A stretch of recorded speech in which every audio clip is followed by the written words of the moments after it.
नमस्कार दोस्तों, स्वागत है गीता से जीवन तक पॉडकास्ट में। आज हम बात करेंगे उस श्लोक की जिसे शायद गीता का सबसे मशहूर श्लोक कहा जाता है। लोग इसे हर जगह कोट करते हैं, चाहे कॉलेज के स्टेज पर हो, दफ्तर की मीटिंग में या जीवन की मुश्किल घड़ी में। वो श्लोक है कर्मण्येवाधिकारस्ते मा फलेषु कदाचन।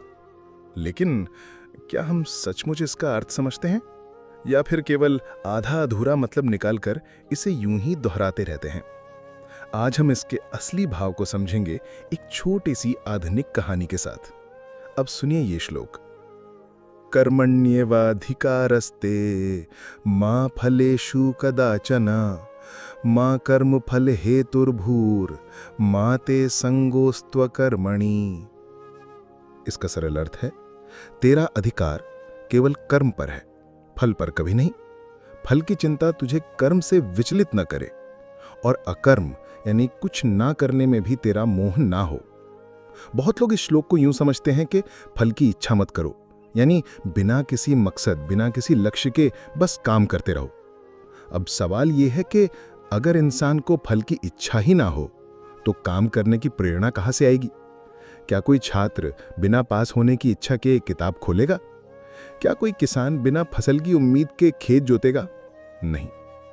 गीता का असली अर्थ ये नहीं है कि फल की इच्छा ही न करो, बल्कि ये है कि फल के मुंह में फंसकर अपने कर्म को दूषित मत करो। काम ईमानदारी और पूरी लगन से करो, पर यह मत सोचो कि नतीजा मेरे बस में है। मान लीजिए एक युवती है साक्षी। साक्षी का सपना है आईएएस बनने का। वो हर दिन पढ़ाई करती है, नोट्स बनाती है और टेस्ट देती है, लेकिन हर बार उसके मन में यह चिंता बनी रहती है कि अब अगर मैं फेल हो गई तो लोग हंसेंगे, रिश्तेदार क्या कहेंगे।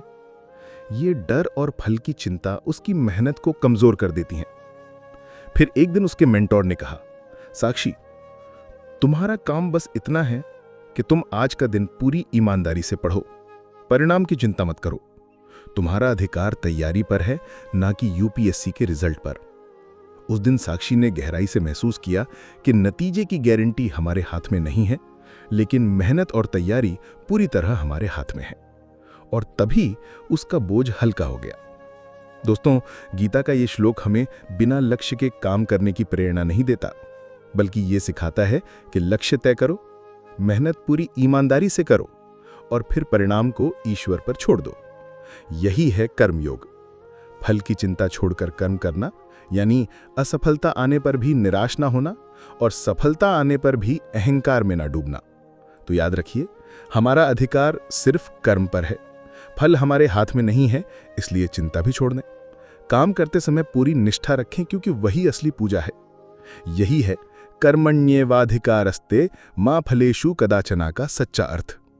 आज हमने देखा कि गीता का यह महान श्लोक केवल कोट करने के लिए नहीं, बल्कि जीने के लिए है। अगर हम इसे सही अर्थ में समझें तो जीवन का बोझ हल्का हो जाता है और कर्म खुद एक आनंदमय साधना बन जाता है।